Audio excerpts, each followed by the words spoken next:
Mock drafts are fun, but they can get repetitive quickly, and just like a bicycle wheel, the receiver linked with the Eagles at pick 21 seems to change every week. One day it's Jefferson, then the next it's Denzel Mims. The wheel just keeps on turning. But what if we took the Eagles draft needs and, well, did something stupid? There's a chance that the NFL draft is postponed due to the recent coronavirus pandemic, so there's plenty of time for serious mock drafts.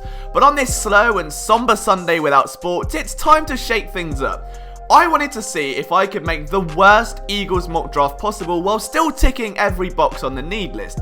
By reversing the team's primary need, it not only enables us to find sleepers at those areas, but hopefully learn some new names and potentially even talk ourselves into some players that we weren't that high on before because they conflict with a receiver that we already like. So the only rule is that no primary needs can be selected in the first 3 rounds. Now that doesn't mean we're taking a quarterback at pick 21, but it does mean we do have to get a bit creative here. So without further ado, this is my attempt at making the worst Eagles mock draft ever, but it's actually not the worst ever and it's pretty good, so ignore that. Everything's fine, it'll be fun, lol. Before we get started though, guys, I just wanted to say a massive thank you again for all of your support. It's gonna be a rough couple of weeks with myself and everyone at Philly Sports Network. We did just want to say we'll be grinding every single day to still bring you the very best sports coverage that you deserve. So it may be outside the box, it may be more things like this, but you're still gonna get your dosage of Philadelphia sports coverage. And if you can hit that subscribe button and support us in a time where we really need that the most, then that'll be absolutely amazing. We're gonna kick things off with pick. Whoa, hang on, no we're not.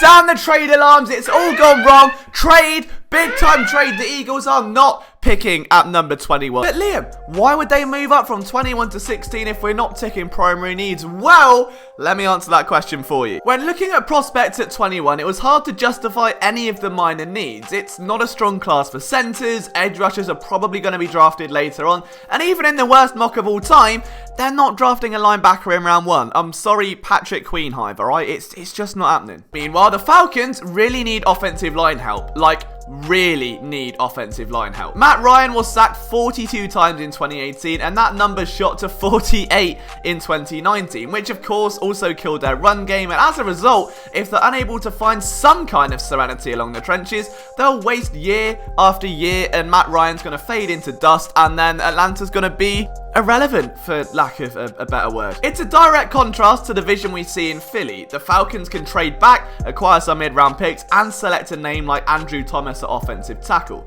As for the Eagles, well, we can't select a primary need for a while yet, but if there's one thing that has low-key bugged me about this team for a while, it's the lack of defensive tackle depth over the last few years. But after 2017, where Bo Allen and Destiny Vio ended up combining for over 50% of defensive tackle snaps, the Eagles have really struggled to find that reliable DT3 in D. Well, in fact, everyone. I mean, Malik Jackson went down, Timmy Jernigan went down, Hassan Ridgeway went down. They really need some depth and someone to eventually one day blossom into a starter, because Fletcher Cox won't be around forever, and neither will Malik Jackson, who is still yet to play a full game for the Eagles. So at pick 16, the Eagles pick defensive tackle Javon KINLAW, who is a bad man. He explodes off the line of scrimmage with the same tenacity as a Motorhead anthem. Time to play the game! And his strength across the board is absolutely terrifying. He's got enough zip about him to crash into the pocket at a moment's notice. But while his vision and decision making aren't quite there yet, however, if you add a charging bull alongside Fletcher Cox as opposed to just a run stuffer like Timmy Jernigan, then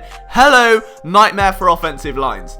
6 sacks and 6 tackles for a loss in 2019 saw KINLAW build on a stunning 2018 campaign, and it is genuinely like watching a defensive end in a defensive tackle's body. There is no way someone that's 6'6", 310 pounds should be that quick and that powerful, but somehow this man's just a human transformer. Oh, Liam, what about Malik Jackson? Well, the great thing about the former Jag is that he can play the 3 tech or the 5 tech, as Michael Bennett did before him. So we know there's a chance defensive end is somehow even lighter than it was in 2019, and it keeps him on the field.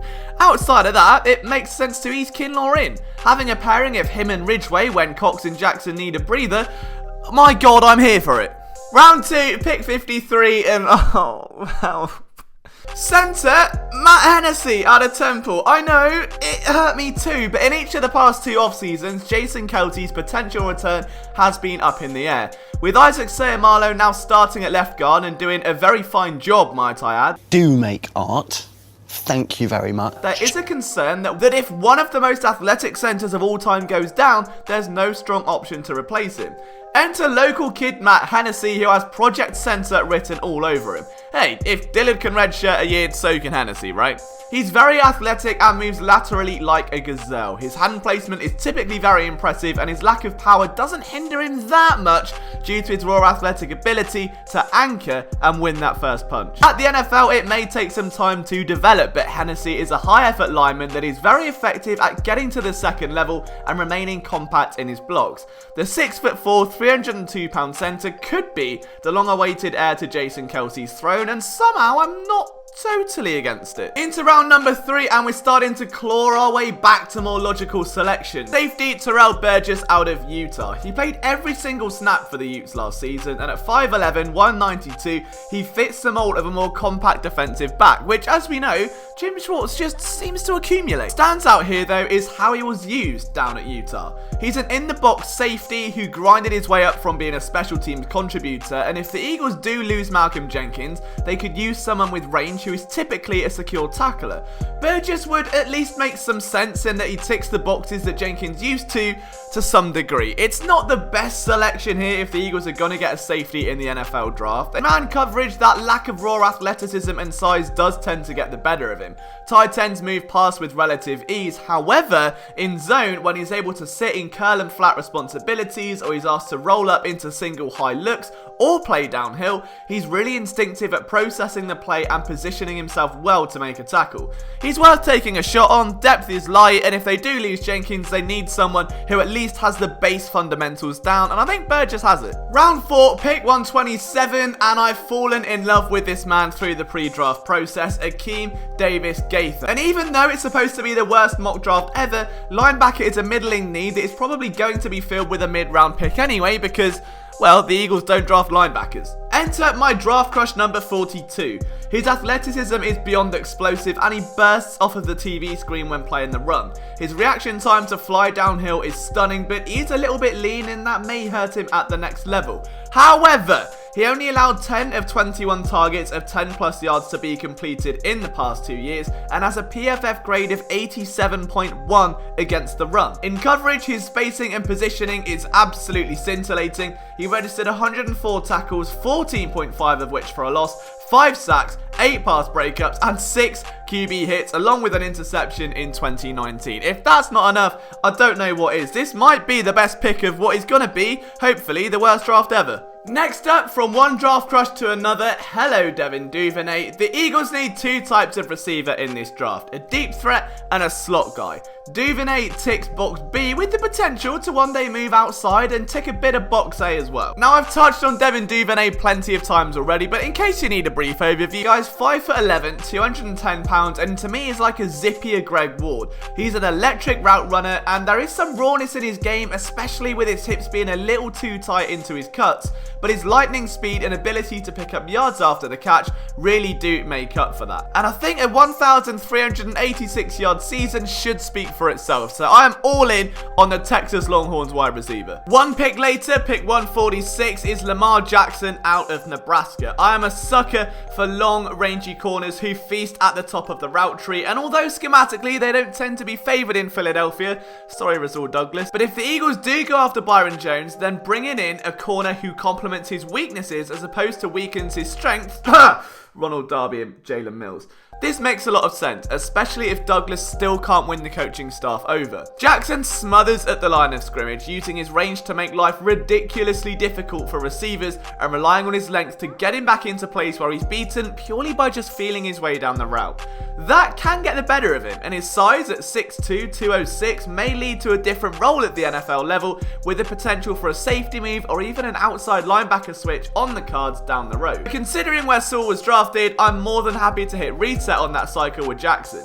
His ability to mirror and match is salivating, and for someone his size, oh sorry, I forgot to mention that he had 12 passes defense last year, so bring him in. Round 5, pick 166, wide receiver Tyree Cleveland, Florida. The Eagles still have that need for speed until now. Hear me out, okay? This guy is 6'2" and ran a 4.46 40-yard dash. Different gravy. He even chomps up acres of space with long strides and punishes anyone who dares give him space underneath by going 0 to 100 real quick.